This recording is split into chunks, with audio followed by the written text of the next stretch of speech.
I suppose it's 2:05, so I think we might get started. I think perhaps the nice weather and the housing protests in Dublin might have kept people away a bit this time. But thanks everyone for coming to this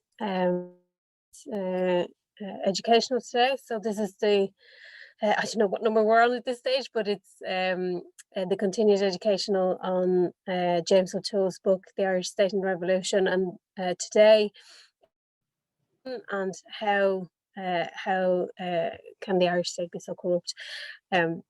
Is the title of the topic today. So we're going to do the usual, as in James will speak for about 20 minutes and then there'll be questions and answers. And this session is being recorded for a YouTube series. So just to let people know, but it's only the first part of the talk will be recorded, and then we won't be recording the discussion, so people can feel free to take part in that.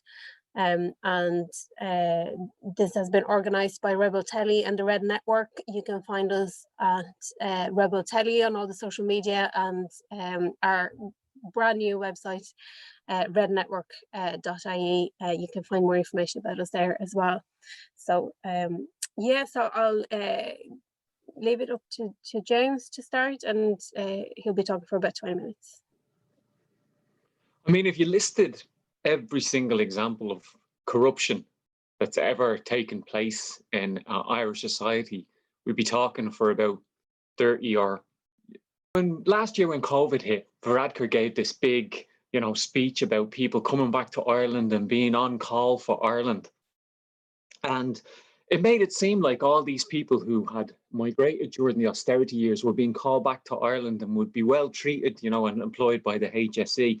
But in fact, when they returned, they were applied by CPL, a private agency. And CPL is run by Anne Herity and her husband. These two millionaires, they're worth 100 million between them. And she also owns Trinity Care nursing homes. So the whole on-call for Ireland thing was calling people back, using the fact that a lot of working class people really care about helping the community. They really care about helping other working class people. But when they arrived back, they weren't employed directly with the HSE with all the rights or wage levels that come with being employed by the HSE. Instead, they were employed by this private agency. And the agency is all about making money for these people who are already millionaires. And you can think of countless examples. When they put the broadband out for tender, it was a consortium, Granahan McCourt, which involved Dennis O'Brien and various other millionaires that actually got their hands on our national broadband. And, time after time after time, whenever a crisis hits or whenever there's an opportunity to put money in the pockets of the rich, the Irish state will do it. And people often get a little bit weary of, hearing about or seeing these examples of corruption. But I want to try and explain why these things happen. And I want to start with a quote from James Connolly that helps to clarify what's going on. James Connolly said, "Governments in capitalist society are but committees of the rich to manage the affairs of the capitalist class." Now, we often think that, we vote for a government gets in, and a government is supposed to serve us. That's what you think. That's why you vote. But what Connolly is saying is that all governments are committees formed to look after the affairs of the rich. Now, if you think about the ongoing and constant barrage of corruption cases, and you think about Connolly's quote, if all governments are but committees to manage the affairs of the rich, would James Connolly have been surprised when all governments act like committees for managing the affairs of the rich? In other words, Connolly would not be surprised in the slightest by the fact that the Irish government used COVID to give 100 million a month to the owners of private hospitals like Dennis O'Brien and Larry Goodman. Connolly would have understood that the purpose of government under capitalism, under capitalist society, hasn't been to serve the people, but has been to act as a committee to manage the affairs of the rich and to make the rich richer, to keep the rich rich. I mean, we're told the myth that our votes actually change the capitalist setup or can change the framework of capitalism is accompanied by a load of other myths. The other myth is the myth of social mobility. you know, that if you work and work and work and work and work, that somehow you can join the golden circle. But I did a little calculation. Someone who worked a 40-hour week on the 2020 minimum wage, it would take them 140,000 years to accumulate as much wealth as Dennis O'Brien. Now, I don't think Dennis O'Brien has worked that hard, that he hasn't worked the equivalent of 140,000 years work for an average worker on the minimum wage. And so what you have is a tiny elite who use government and use their connections to TDs and their connections to government to get their hands on the public purse to, first of all, get themselves rich, and then to keep themselves rich. But why is Ireland so corrupt, you know, so particularly corrupt? And I think that all capitalist societies are corrupt, because in all capitalist societies, as James Connolly said, government is but a committee to manage the affairs of the rich. And so that's true in every society. You look at the billions spent on lobbying in the USA, for example, and in the EU, there's millions spent on lobbying every single year. So, you know, a US senator is paid, you know, a couple of tens of thousands a year by the US taxpayer. But then a lobbyist is throwing millions at them and flying them by helicopter down to a dinner somewhere. You know, who are they going to listen to? The person who gives them, you know, 40 grand a year, or the person who's throwing millions at them? And so lobbying and corruption is endemic throughout capitalist society. But there are some specific reasons why Ireland is particularly bad. And one of the first reasons is because of the stunted development of the Irish economy coming out from under the empire. You see, in the late Middle Ages, like 1600s, 1700s, Dublin was the second city of the British Empire. Like industrial development in Dublin was quite high. There's a lot of people employed in weaving and things like that, you know, especially in areas like the Liberties.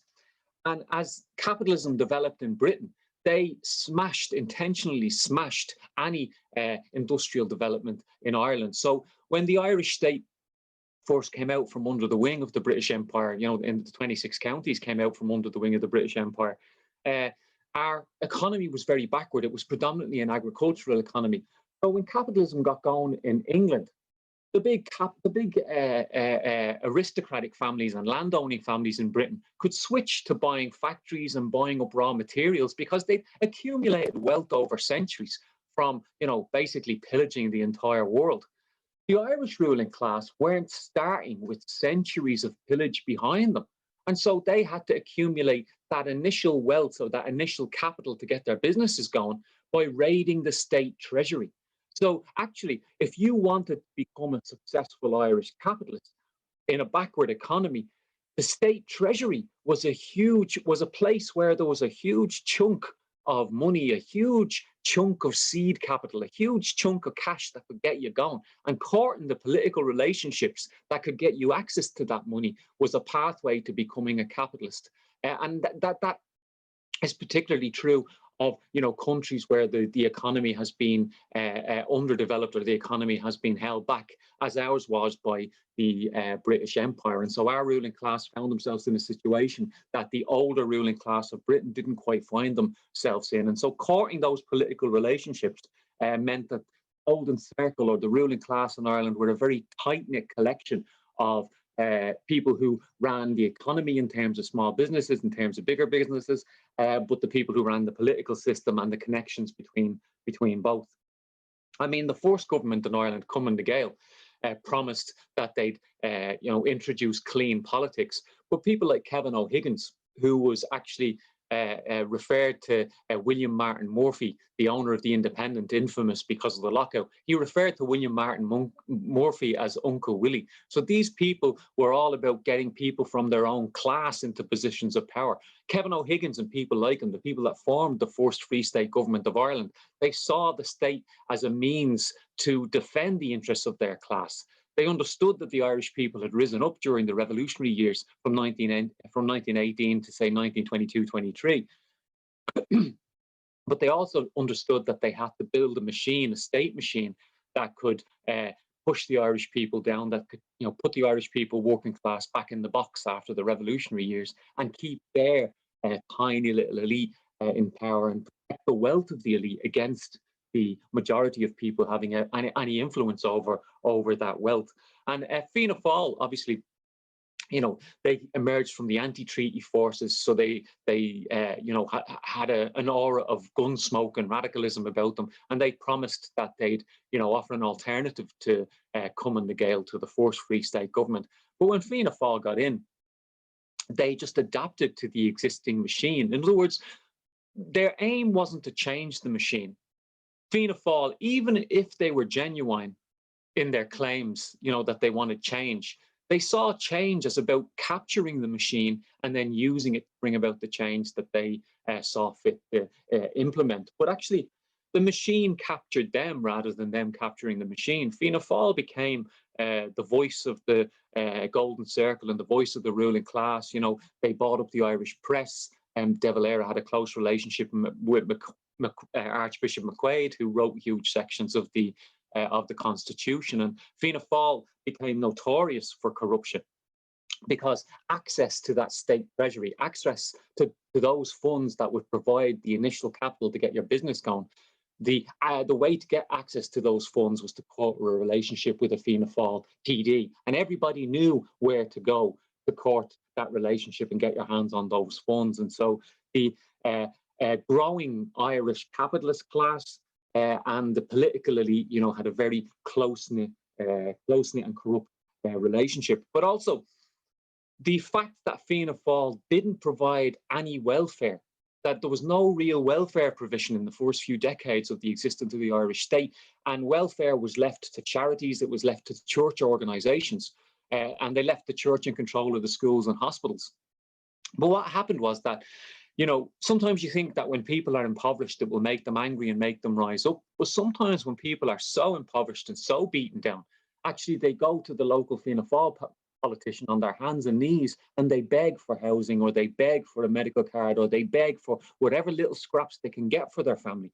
So you had an ironic situation, really, where the Fianna Fáil politicians weren't providing welfare or supports for working class people, and the very lack of those supports meant that people had to go to those politicians to beg for whatever scraps they could get for their families. And so Ireland became a society that was deeply corrupt. You had developers going to the local Fianna Fáil TD and saying, I'll provide the raw materials for building that big social housing estate or the estate that you're going to build. And you had poor people going to the local Fianna Fáil TD saying, please give me access to housing, or give me access to, whatever little bits of support I can get from the state.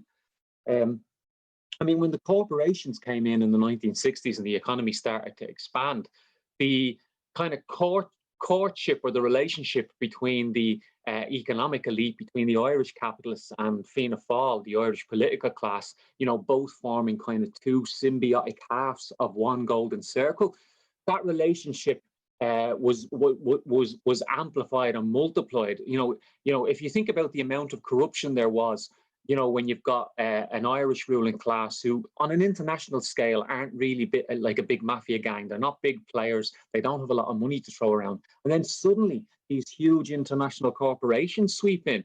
They swept the Irish ruling class off their feet. And far from it being the case that Fianna Fáil or our ruling class were exploited by the international capitalists or the international ruling class, it was a mutual relationship. Fianna Fáil and the people in power in Ireland set up the IDA, the Industrial Development Authority, in order to give tax breaks and to set up free trade zones, at first in places like Shannon, in order to entice these international corporations into the country. But the two of them had a symbiotic relationship. The international corporations of Fianna Fáil worked hand in hand to exploit the Irish workforce, the Irish people, and to make as much money as they could out of this country. And I think that you've got to understand the ruling class as being not just the people we vote into the Dáil. We generally think of them as our rulers. Like, people think, oh, we're being ruled by Varadkar or we're being ruled by Micheál Martin. They're only serving kind of one function within the overall ruling class. The ruling class are really the people who own the economy. The people who have billions, people like Denis O'Brien, Larry Goodman, and the people who have millions and billions and kind of operate behind the scenes. They don't. Denis O'Brien doesn't have to directly go to the Dáil to have his way in society. He just picks up the phone and calls a political representative, points out that he has 3.9 billion. And 3.9 billion isn't just an obscene amount of money. It's also, if you think about it, by itself, having 3.9 billion by itself is usurping democracy.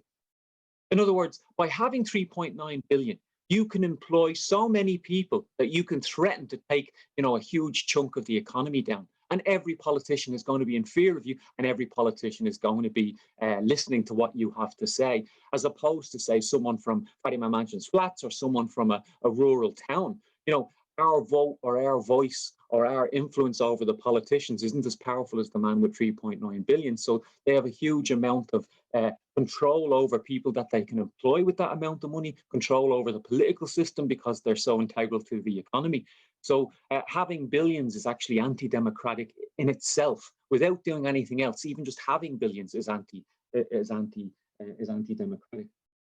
And I think, the division of labour in the ruling class is quite evident in Ireland, where you see that someone starts off, say, for example, in a political career like Enda Kenny, and then ends up working for a vulture fund when he retires. You get rewarded. Or the fact that Brian Cowan went onto the board of Topaz, which at the time was owned by Dennis O'Brien, and got a little reward. But at the same time, Brian Cowan, when he was in power, had helped Shell in terms of Shell to Sea and, building their pipeline down in Mayo, and then using the forces of the state, the police, to batter the community into submission when they wouldn't do what the corporation wanted. And then people like Brian Cowan are rewarded by a position on the board of that company. They join. The people from the political ruling class join the economic ruling class. There's a constant transfer from one to the other. And I suppose 50 years before Connolly described the government under capitalism as a committee for managing the affairs of the capitalist class, 50 years before that, Friedrich Engels, who was the famous German socialist who wrote a lot with Karl Marx, Friedrich Engels said that the democratic republic, in other words, having a democracy, having the Dáil, or having a parliament like Westminster, is actually the best way to hide, for the capitalists to hide the fact that we actually live under a dictatorship. Because if you can convince people that their vote will change inequality, their vote will change the situation, their vote will change the system, then people are going to buy into the system to a certain extent, and they're going to blame corruption not on systemic causes. They're going to blame corruption on the personal integrity of this TD or that TD, or this businessman or that businessman. But if every single generation we have a countless stream of TDs who are corrupt, and if every single generation we have a countless stream of millionaires and billionaires are corrupt, then it can't just be the fact that some people are genetically flawed and predisposed to acting in a corrupt way. I mean, that's almost like a mythical or a magical explanation. Some people are just born like that. We have to actually start looking at the systemic reasons why corruption is so endemic in Irish society. And then if we start looking at those systemic reasons, we have to actually start criticising the state that we live under and the nature of the ruling class, who actually are the ruling class that we live under. And I mean, a lot of people talk about Ireland being a captured state. In other words, that the businessmen like Dennis O'Brien and others have captured the Irish state, but that to some extent implies resistance on the part of the politicians, implies some kind of resistance on the part of Fianna Fáil and Fine Gael to being captured. Whereas, as I've argued, it's more of an organic relationship. It's a division of labour between the Golden Circle. It's a division of labour between the capitalist ruling class, where they have people undertaking a political role, and then they have the people who actually run the economy. And I suppose what I want to move on to now is that,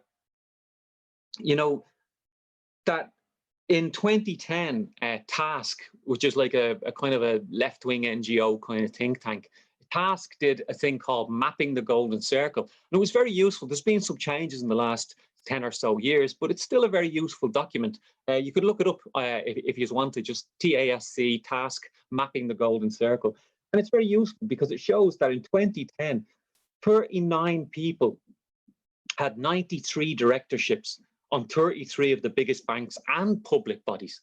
So 39 people had 93 directorships between them.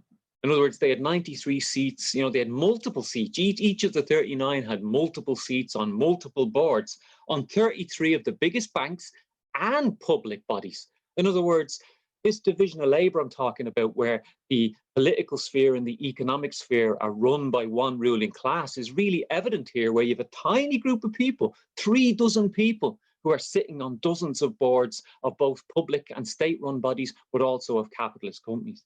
They also found out that of that 39 people, there was 24 of them who sat on the boards of the 4 big banks, and that 24 people, just 24 people, 2 dozen people, had 398 directorships between them. 24 people had 398 directorships, which means that each of that 24 had dozens of seats on dozens of boards. They were getting paid dozens of wages as executives of dozens of companies, but also they were on the boards of things like the Dublin Dockland Authority, the Airport Authority. They were also running state bodies. In other words, it's one ruling class that controls the entire system, and it's a very small ruling class. It's a few dozen people that you could actually name. People like Sean Fitzpatrick, were on multiple boards. He was on the board of Anglo-Irish Bank. He was on the remuneration board of, was it Greencore, I think? He was on the Dublin Docklands Authority. So his political relationships with Fianna Fáil and with members of Fianna Fáil meant that he was appointed to dozens and dozens and dozens of boards, both in terms of the private sector acting as a capitalist, but also state boards, which are supposed to be public bodies running the public interest.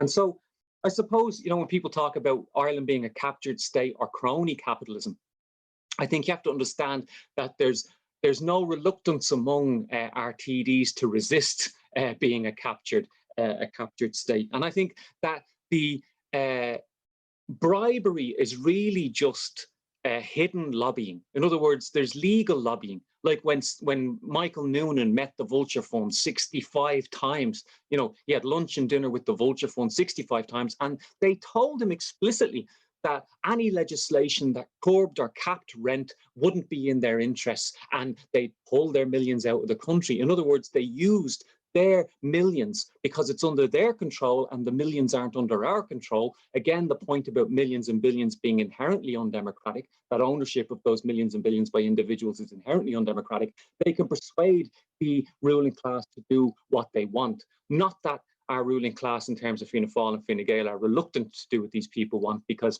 the economic orthodoxy that Fianna Fáil and Fine Gael believe, the neoliberal handbook, tells them that they should hand as much as possible over to the private sector and not to the public sector. And the CETA deal, which is a trade deal between the EU and Canada, the CETA deal and deals like TTIP and CETA really are taking what's always gone on in the background, always gone on for decades, that we live under a dictatorship of the Golden Circle, that they control all our private companies and they control all our public bodies, that Golden Circle are basically have been in place throughout the flux of various political parties and various governments, that Golden Circle have always been in place. And if you don't understand that and challenge that machine and challenge that Golden Circle, then you're always going to just replicate the same cycle of corruption, demoralization, political frustration, protest, and then it goes on and on and on. And I suppose my final point is that the only way to really challenge this Golden Circle, I think, is to first of all understand it, is to understand how the ruling class operate, that there's this division of labour in the ruling class, that you have people who run the boards of companies, you've got billionaires like Larry Goodman and Dennis O'Brien, and then you've got unelected civil servants, people like Martin Fraser, who's a neoliberal who runs the Department of the Taoiseach, and anyone who wants to form a government has to negotiate their programme for government with the senior civil servants like this. And their prejudices act as a filter for what is actually allowed in terms of government implementation and what policies a government can implement. In other words, the capitalist class, the Golden Circle, have loads of mechanisms to protect their power and control, and to make sure that we don't make any kind of inroads onto their power and control. And I think that's why you have to talk about socialism. You have to talk about socialism, because if you think about it, if you don't democratize the wealth, in other words, if we, the working class, work day in and day out now, and we produce 140 billion, 160 billion, 200 billion, whatever the Irish economy is producing in a given year. And we produce that wealth, but we have no control over that wealth. That wealth goes into the pockets of vulture funds, it goes into the pockets of Dennis O'Brien, it goes into the pockets of Larry Goodman.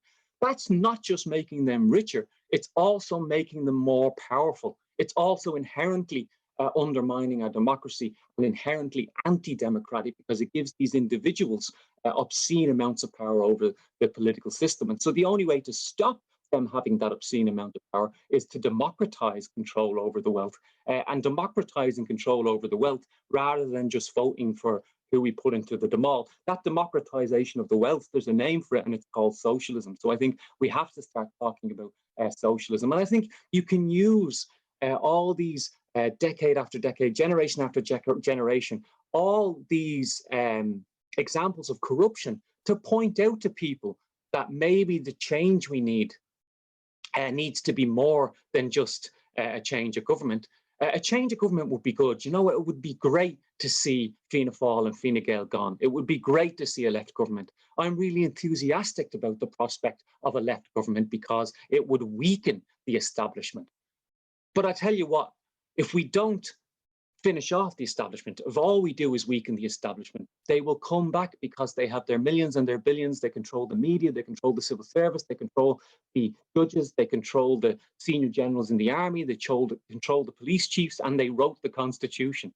In other words, they can retreat from parliament, let the left have influence over parliament for a while, but they control everything else. And they will not relinquish their control of everything else. And then what they'll do is they'll slowly try to undermine or corrupt or buy off or destabilize a left government. So I think we have to both use our vote when we can to vote for the left and to put a left voice into parliament. But I think it's our duty as socialists to point out that we have to actually fight for democratic control over the wealth we produce as working class people. Otherwise, that wealth will always be used to corrupt our political system, and we'll never get rid of corruption. So getting rid of corruption and ending corruption once and for all is the heart and soul of the fight for socialism. And socialism is the only way that you're going to do it. Thanks very much, James, for that. That's really good. And just so we will open up for questions and answers.